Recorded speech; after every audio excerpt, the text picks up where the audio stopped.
मेरा नाम कोमल है। उन दिनों मेरी उम्र लगभग 19 साल थी। हम लोग बहुत ज़्यादा गरीब थे, इतने गरीब कि हमारे घर में सोने के लिए बिस्तर के अलावा और कुछ नहीं था, और गर्मियों में सिर्फ एक छोटा सा पंखा जिससे हवा के नाम पर सिर्फ गुजारा ही होता था, उसके आगे हम लोग सोया करते थे।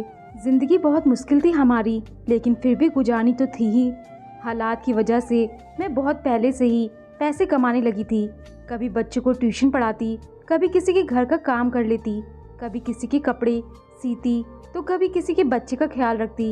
इस तरह मेरे हाथ में कुछ ना कुछ पैसे आते रहते थे। लेकिन मम्मी अभी जिंदा थी, जो कि लोगों के घर का काम भी किया करती थी और कपड़े भी सिया करती थी। उनको ज़्यादा अच्छे कपड़े सीने आते थे। मेरा हाथ भी इतना साफ नहीं था। जिंदगी चल रही थी। पापा इस दुनिया में नहीं थे। मम्मी पापा ने एक दूसरे से मोहब्बत की शादी की थी, लेकिन फिर पापा अपने घर वालों की बातों में आकर मेरी माँ को छोड़कर चले गए। लेकिन उसके 1 साल बाद इस दुनिया में भी नहीं रहे।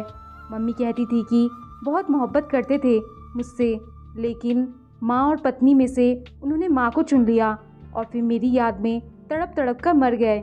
पता नहीं, शायद माँ हमें या अपने आप को यह तसल्ली देने के लिए कहती थी, अगर इतने ही मजबूत होते और इतने ही मोहब्बत करते मेरी माँ से तो कभी छोड़कर ही नहीं जाते।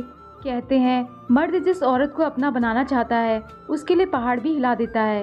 उसका यह मतलब है कि वह जिसको अपने साथ रखना चाहता है उसे अपने साथ रखने के लिए कुछ भी कर सकता है।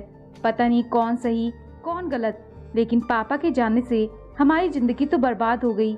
हम लोग यतीम हो गए और गुर्बत ने हमें अपने मुंह में डाल लिया था, जिससे हम अभी तक निकल नहीं पाए थे। मम्मी को देखकर कभी कभी मुझे ऐसा लगता था कि वह मुझसे कोई बात छुपा रही हैं। अचानक रात को कहीं चली जाती थी, पता नहीं कहाँ जाती थी। मोहल्ले में उनकी एक सहेली थी और उसका पति बहुत ज़्यादा सख्त था। उसके घर तो नहीं जाती होगी। वह तो दिन में भी मम्मी के आने पर गुस्सा हो जाता था। कहता था कि इसको तलाक हुआ है, तुझे भी तलाक करवा देगी। मम्मी मुझे कहती कि यह दुनिया बहुत बुरी है, कभी किसी पर भरोसा ना करना। वह मुझे ऐसी बातें बताती रहती थी जैसे उन्होंने कहीं चला जाना है। कहती थी अपने भाई का ख्याल रखना। मेरा भाई 8 साल का था और 4 क्लास में पढ़ता था, लेकिन बहुत ज़्यादा शरारती था, इसलिए स्कूल से अक्सर उसे निकाल दिया करते थे। फिर जाकर मुश्किल से माफ़ी तलाफ़ी करके बैठा कर आते थे। समझाते बहुत हैं उसको, लेकिन समझता नहीं था। पता नहीं क्यों इतना शरारती हो गया था। सर पर बाप नहीं था, शायद इसलिए।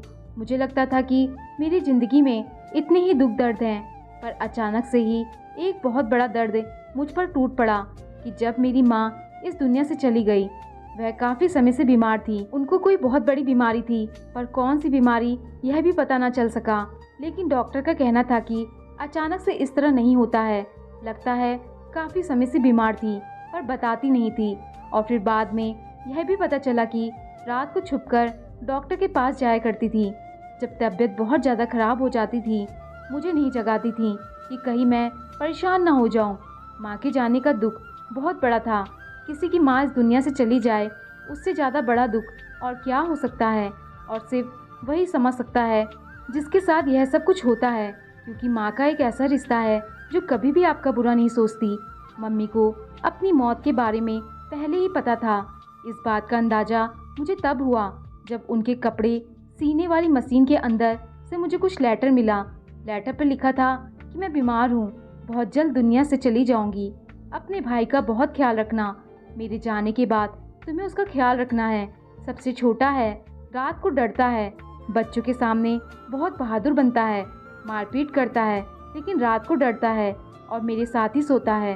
अब तुम इसको अपने साथ सुला लिया करना ताकि इसे डर ना लगे। आहिस्ता आहिस्ता ठीक हो जाएगा। मैं तुम्हें क्या कहूँ, मैंने भी मोहब्बत की शादी की थी और मेरा पति भी मुझे छोड़कर चला गया, फिर खुद इस दुनिया में भी नहीं रहा। तुम भी अब अकेली हो, तुम्हारी शादी कौन करवाएगा। किसी पर भरोसा ना करना। तुम्हारा इस दुनिया में सिर्फ तुम्हारा भाई है। यही वह मर्द है जो कभी तुम्हारे लिए बुरा नहीं सोचेगा, तुम्हारी इज्जत की हिफाजत करेगा। और किसी मर्द पर कभी भी भरोसा ना करना।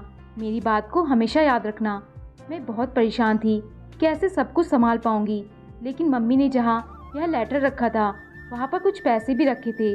उनका कहना था कि कुछ समय तक तुम्हारा गुजारा हो जाएगा, इसके बाद तुम खुद संभाल लोगी। मुझे पूरा यकीन है अगर यही पैसे अपने इलाज पर लगा लेती तब भी मैंने मर जाना था, तो फिर तुम लोग खाली हाथ रह जाते। बड़ा अफसोस हुआ मुझे, काश माँ ने बता दिया होता। भाई भी बहुत दुखी था, काफ़ी समय तक रोते रहे। फिर इसके बाद आहिस्ता आहिस्ता सब्र आने लगा। रात हुई तो भाई को कहा कि अब तुम मेरे पास ही सोया करो। वह कमरे में आकर मेरे बेड पर ही सो गया। कुछ हफ्ते इसी तरह गुजर गए। फिर मुझे उसके स्कूल से शिकायत आई कि वो स्कूल नहीं आ रहा है, लेकिन मैं तो उसे रोज़ स्कूल भेजा करती थी। मैंने उससे पूछा तो उसने कहा कि दोस्तों के साथ खेलने चला जाता हूँ। मैंने कहा कि ये कोई वक्त है इस तरह के काम करने का? अभी माँ को गए कितने दिन हुए हैं और तुम मेरा खून जलाने के लिए बैठ गए हो। और कौन सा दोस्त है तुम्हारा जिसके साथ खेलते हो? तुम्हारे बाकी सारे दोस्त स्कूल में होते हैं। वह कहने लगा कि नया दोस्त बनाया है। मैंने कहा तो आज से छोड़ दो दोस्त बनाना, इसमें भी पैसे लगते हैं। अपनी पढ़ाई पर ध्यान दो। मेरी तो पढ़ने की उम्र निकल गई है। तुम तो पढ़ लिख कर कुछ बन जाना, यह ना हो कि तुम भी अनपढ़ रह जाओ। मैं तो कपड़े सी लूँगी, लेकिन तुम क्या करोगे? उसको अच्छी तरह समझा दिया। वह कहने लगा कि तुम्हें अकेला नहीं छोड़ूंगा, फिक्र नहीं करो। मैंने कहा कि मैं अकेली ही काफ़ी हूँ, तुम सिर्फ अपनी पढ़ाई पर ध्यान दो। उसके बाद उसने कहा कि ठीक है, कभी छुट्टी नहीं करूँगा। पहली बार था कि इतनी आराम से उसने बात समझ ली थी, वरना तो समझता ही नहीं था। मैंने उससे प्यार से कहा कि अब हम दोनों ही एक दूसरे का सहारा हैं। हमारे पास वक्त बर्बाद करने के लिए नहीं है। हमने कुछ बनकर दिखाना है, अपनी माँ का नाम रोशन करना है। उसने कहा कि ठीक है। फिर एक दिन सुबह सुबह कुछ बहुत ही अजीब हुआ। जब मैं नींद से जागी तो मेरी हालत बहुत अजीब हो रही थी। ऐसा लग रहा था कि टांगे टूट रही है मेरी। बहुत दर्द हो रहा था मुझे। फिर सोचा कि शायद आजकल ठीक से खाना नहीं खाती हूँ, क्योंकि हमेशा माँ को याद करती रहती थी, रोती रहती थी। भाई के सामने नहीं रोती थी, नहीं तो वह भी उदास हो जाता था। मुश्किल से उठी, भाई के लिए नाश्ता बनाया और उसको स्कूल भेज दिया। उसके बाद भी तबीयत खराब ही रही तो ऐसा लगा कि जल्दी से कोई डॉक्टर के पास ले जाए। मेरी भी एक सहेली थी जो सामने ही रहती थी, उसके घर चली गई। उसके घर में दर्द की गोली पड़ी थी। उसने कहा कि गोली खा लो और आराम नहीं आया तो डॉक्टर के पास ले जाऊंगी। वह बेचारी भी मजबूर थी। उसके घर के हालात भी अच्छे नहीं थे। उसकी माँ भी उसे हर वक्त कोसती रहती थी कि तेरा रिश्ता हो जाए, क्योंकि वह बहुत ज़्यादा मोटी थी। उस वजह से उसका कोई रिश्ता नहीं होता था। जब मेरी तबीयत थोड़ी बेहतर हुई तो वह मुझे मेरे घर ले आई और मेरे साथ ही आ गई। उसने कहा कि तुमसे बड़ी ज़रूरी बात करनी है। तुम्हें पता है पिछले दिनों मेरे लिए किसका रिश्ता आया था? मैंने कहा कि वो तो राकेश का आया था। कहने लगी हाँ सही कहा। उसके और ज़्यादा बोलने से पहले ही मैंने कहा कि उसके साथ रिश्ता करने से तो अच्छा कि तुम आत्महत्या कर लो। हाँ, लेकिन मेरी माँ कहती है कि इसके पास पैसे तो हैं, इसलिए उसको घर पर बुला लिया। मैंने अपनी दोस्त को कहा कि तुम्हारी माँ को क्या हो गया है? इससे अच्छा तो वह तुम्हें जहर दे दे और उस व्यक्ति के साथ तुम्हारी शादी ना करवाए। लेकिन फिर मेरी दोस्त ने जो मुझे बात बताई वह सुनकर भी मैं हैरान हो गई। मेरी दोस्त ने कहा कि उसने मुझे रिजेक्ट कर दिया। मैंने कहा कि वह पागल है, उसकी शक्ल है तुम्हें रिजेक्ट करने वाली। उसे तो कोई जिंदा लड़की मिल जाए तो उसे इस बात पर भी शुक्र करना चाहिए। दरअसल वह हमारे मोहल्ले का सबसे भद्दे चरित्र का व्यक्ति था। उसकी एक शादी हुई थी, लेकिन उसने अपनी पत्नी को मार मार कर ही उसकी जान ले ली थी और अभी वह आते जाते हर लड़की पर नज़र रखता था। उसका कोई कारोबार था लोडिंग का, ट्रकों के अड्डों पर काम करता था और वहीं पर गंदे गंदे लोगों के साथ उसके संबंध भी थे। ऐसी जगह पर किस तरह के लोग आते जाते हैं इस बात को तो सभी भली भांति जानते हैं। वह भी इसी तरह का था। मैं हैरान रह गई कि मोहल्ले के सबसे चरित्रहीन, बदशक्ल और बदसूरत इंसान ने मेरी अच्छी खासी दोस्त को कैसे रिजेक्ट कर दिया। लेकिन जब मेरी दोस्त ने कहा कि वह कहता है मुझे कोई और अच्छी लगती है और उसका नाम कोमल है, उसका मतलब कि वो मेरी बात कर रहा था। मैंने अपनी दोस्त से कहा कि पूरे मोहल्ले में सिर्फ मैं थोड़ी हूँ जिसका नाम कोमल है, और भी तो कोई रहती होगी लड़की कोमल नाम की। तो वह कहने लगी पर मुझे ऐसा लगा जैसे वह तेरी ही बात कर रहा है। मेरे दिल को ऐसा लगा। मैंने कहा कि तेरे दिल को कुछ भी लगता रहता है, वैसे भी मेरे आगे पीछे कौन है जो मेरा रिश्ता करवाएगा। तो दोस्त ने कहा कि क्या तू शादी नहीं करेगी? मैंने कहा मुझे नहीं पता, पहले मैं अपने भाई को देख लूँ, उसके बारे में सोचूं। ज़िंदगी बड़ी मुश्किल है, मेरे आगे बहुत कुछ है, मैं शादी नहीं करना चाहती हूँ। उसने कहा कि मैं तेरी मदद करूँगी हर हवाले से, जितना भी मुझसे हो सका। खैर मेरी तबीयत को कुछ सुकून हासिल हुआ तो वह यहाँ से चली गई और मैं इस बारे में सोचती रही कि मेरी बात तो नहीं कर रहा था, लेकिन अगर मेरी बात कर रहा था तो मुझे इस बात से कोई फ़र्क नहीं पड़ता। वह मोहल्ले की हर लड़की के पीछे होता है। एक दिन मेरा भाई सुबह सुबह उठा तो कहने लगा कि दीदी मुझे माफ़ कर दो, मैं मजबूर हूँ। मैंने कहा कि क्या हो गया है, नींद में तो नहीं बोल रहे हो? तो कहने लगा नहीं, नींद में नहीं हूँ, लेकिन मुझे माफ़ कर दो, और चला गया। आजकल मेरे साथ भी कुछ अजीब हो रहा था। मैं रात को सोती तो मुझे होश ही नहीं रहता और सुबह मेरी तबीयत बहुत ज़्यादा ख़राब होती थी।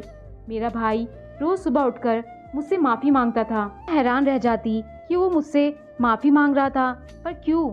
फिर मैंने सोचा कि उसने घर का कोई नुकसान कर दिया है, या मैंने पैसे रखे थे वह उसने उठा लिए हैं, तभी मुझसे माफ़ी मांग रहा है। मैंने सारे घर में चीज़ें देख ली, सब कुछ अपनी जगह पर पड़ा हुआ था।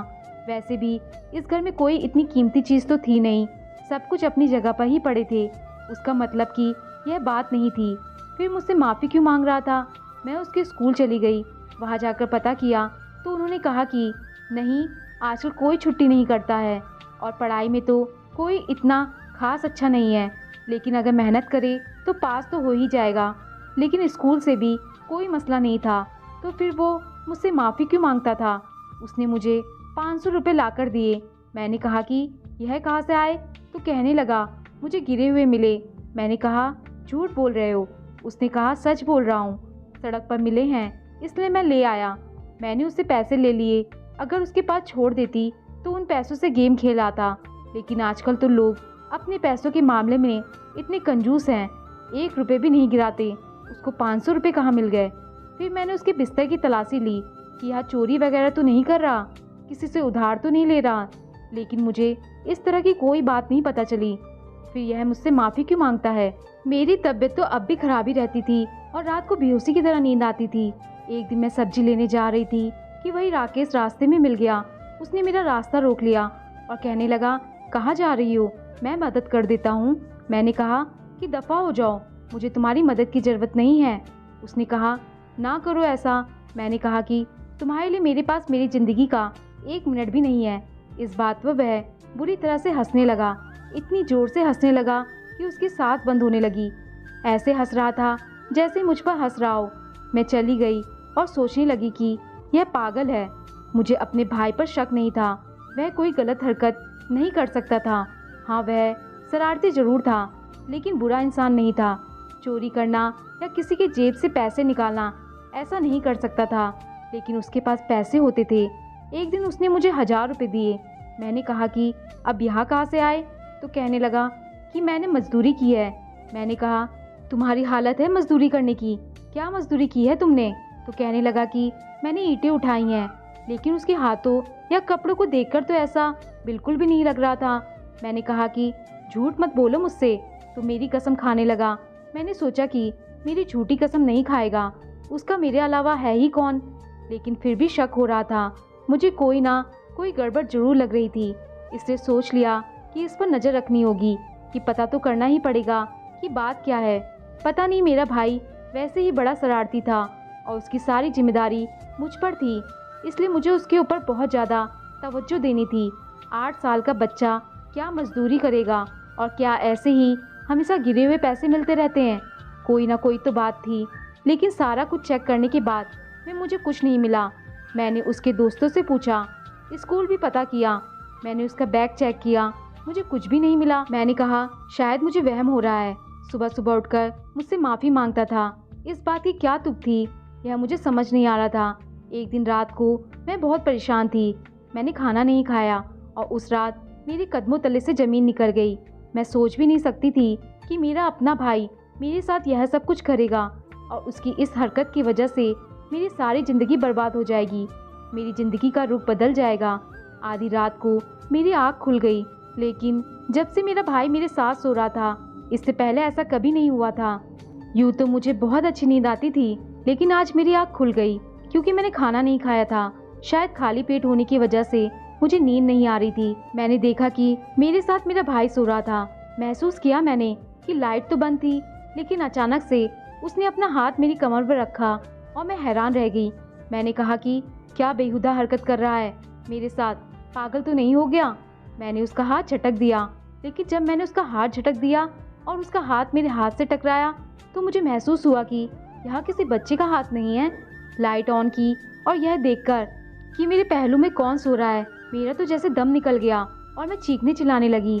उस शख्स ने आकर मेरे मुंह पर हाथ रख दिया और मेरी हालत खराब हो गई कि यह मेरे कमरे में क्या कर रहा है, जबकि मेरा भाई तो कमरे में था ही नहीं और जो कमरे में था वह कोई और नहीं बल्कि राकेश था, जो अभी मेरे मुंह पर हाथ रखकर खड़ा था। तुम क्या कर रहे हो यहाँ, किस तरह मेरे कमरे में आए? वह कहने लगा कि क्या हो गया है, पागल मत बनो, तुम्हें आज होश कहाँ से आ गया, तुम तो इस वक्त बेहोश होती हो। मैंने कहा कि क्या मतलब, क्या कह रहे हो तुम, यहाँ पर क्या करने आते हो? उसने मुझे सारी कहानी बताई कि तुम्हारे भाई मेरे साथ मिला हुआ है, मैं उसको महीने के पैसे देता हूँ। मैंने उससे कहा कि तुम्हारी बहन मुझे बहुत अच्छी लगती है और मैं इससे शादी करना चाहता हूँ। और फिर मैंने उसे कहा कि तुम भी मुझे बहुत पसंद करती हो, लेकिन दुनिया वालों से डरती हो। वो रोज़ तुम्हारे खाने पीने की चीज़ में नींद की दवाई मिलाता है, जब तुम सो जाती हो तो वह चला जाता है और मैं इस कमरे में आ जाता हूँ, और उसके बाद यहाँ पर जो भी होता है वह तो तुम समझ ही गई होगी। मेरे कदमों तले से ज़मीन निकल गई, मैं हैरान रह गई, मैंने रोना शुरू कर दिया। उसने कहा कि देखो, जो कुछ भी हुआ है हमारे बीच है, अगर किसी को नहीं बताओगी तो अच्छा है, बेहतर यही है कि तुम यह बात कभी किसी को नहीं बताओ। मैं मानता हूँ मैं बुरा हूँ, मैंने तुम्हें हासिल करने के लिए तुम्हारे छोटे भाई को बेवकूफ़ बनाया, उसे इस्तेमाल किया, लेकिन मैं तुमसे मोहब्बत करता हूँ, तुमसे शादी करना चाहता हूँ। मैंने कहा कि तुम जैसा इंसान मोहब्बत की शादी की बात करता है, तुम जैसे इंसान से इस तरह की बातें सुनना अच्छा नहीं लगता है। उसने कहा कि ठीक है, फिर जाओ बता दो सबको, इतनी बदनाम हो जाओगी कि उठाकर मोहल्ले से बाहर फेंक दी जाओगी। मैं तो कह दूंगा कि मुझे खुद ही बुलाती थी, मुझसे पैसे भी मांगती थी, इसका भाई मुझसे पैसे भी लेता था, इसका भाई इसकी दलाली करता था। मैं बदनाम कर दूंगा तुम्हें और सब कुछ खत्म हो जाएगा। दुनिया वाले मेरी बात पर यकीन करेंगे। बेशक मैं गंदा मर्द दूँ जिस पर कोई भरोसा नहीं करता, लेकिन फिर भी मेरी बात मानी जाएगी। यह ज़माना ऐसा है, मेरी जान के यहाँ मर्दों की इज्जत होती है, चाहे वह चरित्रहीन ही क्यों ना हो, और औरतों की कोई इज्जत नहीं होती, चाहे वह कोई भी हो। अकेली औरत इस घर में क्या कर रही है किसी को क्या पता। तुम्हारे भाई को एक थप्पड़ लगेगा ना तो सारी कहानी बता देगा, और यह साबित करने में देर नहीं लगेगी कि तुम खुद भी उससे दलाली करवाती थी और मैं तुम्हारा पहला ग्राहक नहीं था। मैंने उसके मुंह पर थप्पड़ दे मारा। थप्पड़ खाकर उसने कहा कि मैं तुमसे 1000 थप्पड़ खा सकता हूँ, लेकिन तुम्हें अभी भी मौका दे रहा हूँ, मेरे साथ शादी कर लो। मैं सारी रात रोती रही, अपने भाई के भी पास गई, उसको बुरी तरह मारा, वह भी रोने लगा। मैंने उसको सारी हकीकत बता देनी थी, लेकिन क्या बताती, उसको क्या पता कि उसने क्या किया था। क्या वह यह सब कुछ समझ सकता था? उसी को बेवकूफ़ बनाकर राकेश ने सब कुछ किया था। मुझे समझ नहीं आ रहा था मैं क्या करूं। राकेश के सामने मेरी इज्जत लुट चुकी थी और वह मुझे आसानी से चरित्रहीन बदनाम साबित कर सकता था। मैंने उसके साथ शादी करने की हामी भर ली, लेकिन मैंने उससे कहा कि मेरी कुछ शर्तें हैं, वह यहाँ की सारे गंदे काम छोड़ दोगे, मेरे अच्छे पति बनकर रहोगे। अगर तुमने कोई गलत काम किया तो मैं खुद खुशी कर लूँगी। उसने कहा कि नहीं, ऐसा बिल्कुल ना करना, मैं तुम्हारे साथ रहना चाहता हूँ, तुम्हारे बगैर नहीं रह सकता हूँ, लेकिन तुम्हें कोई तकलीफ नहीं होने दूंगा। उसने मेरे साथ शादी कर ली, उसने अपना घर बेच दिया और मैंने अपना घर छोड़ दिया। अपने भाई को लेकर हम यह मोहल्ला छोड़ गए। अभी राकेश के साथ ही रहती हूँ, उसकी पत्नी बनकर। पता नहीं, लेकिन उसने मेरे साथ कोई गलत व्यवहार नहीं किया है। वह घर का खर्चा उठाता है और मेरे भाई की फीस भी भरता है, उसको स्कूल भी छोड़कर आता है और उसका ख्याल भी रखता है। जो बात मैं उससे कहती हूँ मान लेता है, जो चीज़ मंगाती हूँ ला देता है। कहता है तुम्हें किसी बात की तकलीफ़ नहीं होगी। मुझे उससे मोहब्बत नहीं है, लेकिन शायद उसकी इतनी हैसियत ना होते हुए भी वह अपनी जिम्मेदारियाँ पूरी कर रहा है कि मेरी ज़िंदगी गुजर रही है। मुझे नहीं पता कि मैं और क्या कहूँ, बस यही मेरी ज़िंदगी की कहानी है, यही हकीकत है। और हकीकत ऐसी होती है, हमें सब्र करना पड़ता है, समझौता करना पड़ता है, हम करते हैं और ज़िंदगी इसी तरह गुजरती है। दोस्तों, आपको कहानी पसंद आई हो तो लाइक, शेयर और कमेंट जरूर करें, और चैनल पर नए आए हैं तो चैनल को सब्सक्राइब करना ना भूलें। धन्यवाद।